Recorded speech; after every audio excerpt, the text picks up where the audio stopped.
Assalamualaikum warahmatullahi wabarakatuh. Selamat pagi. Perkenalkan, nama saya Kanita Zara Safira dari kelas Strategic Global Public Relation Management.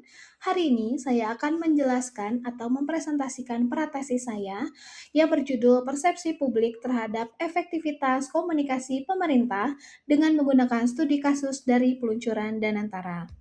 Untuk latar belakang penelitian saya, yang pertama saya ingin melihat efektivitas komunikasi pemerintah, ini menentukan keberhasilan dari kebijakan publik. Lalu yang kedua, era digital ini membuat publik ini semakin kritis dan menuntut juga adanya transparansi yang lebih besar dari pemerintah. Untuk Danantara sebagai Badan Pengelola Investasi Negara, ini merupakan program baru yang diluncurkan oleh pemerintah dan menginginkan respon publik untuk menunjukkan variasi persepsi dan juga kesenjangan komunikasi. Untuk kompleksitas dari komunikasi pemerintah sendiri, ini yang pertama adalah keberhasilan komunikasi ini diukur dari pemahaman dan juga kepercayaan publik, lalu publik mempertanyakan mengenai transparansi dan juga relevansi dari Danantara. Lalu yang ketiga, komunikasi pemerintah ini dinilai harus jelas, responsif, dan juga partisipatif.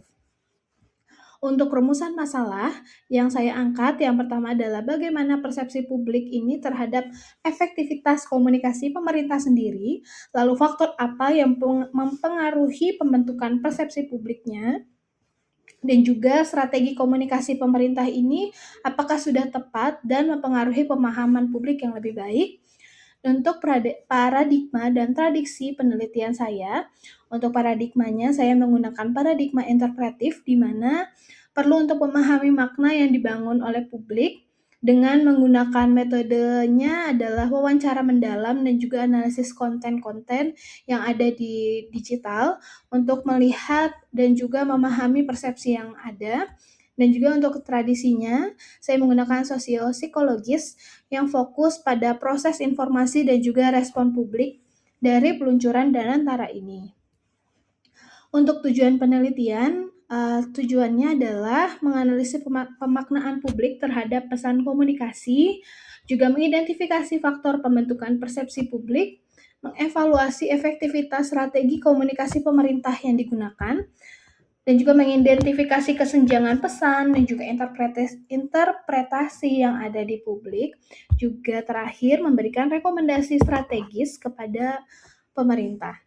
Untuk manfaat penelitian secara teori diharapkan dapat mengembangkan kajian komunikasi publik di era digital ini dan juga memperluas penerapan teori komunikasi dan juga persepsi publik dan diharapkan dapat memberikan kontribusi akademik untuk penelitian-penelitian selanjutnya.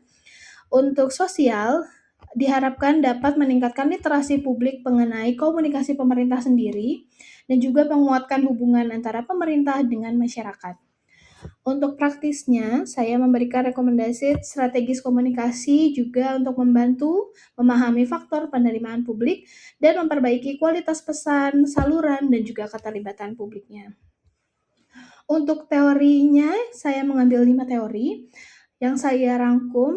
Untuk yang pertama adalah Situational Theory of Publics, di mana menjelaskan mengenai keterlibatan dan juga hambatan informasi ini mempengaruhi persepsi publik yang ada.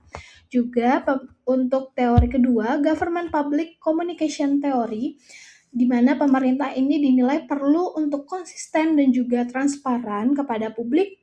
Lalu Cognitive Response Theory, di mana tanggapan kognitif ini menentukan penerimaan pesan yang ada.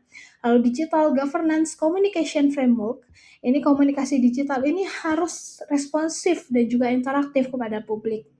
Lalu yang terakhir tentu saja mengenai perception theory, di mana persepsi ini dipengaruhi oleh pengalaman, emosi, dan juga nilai.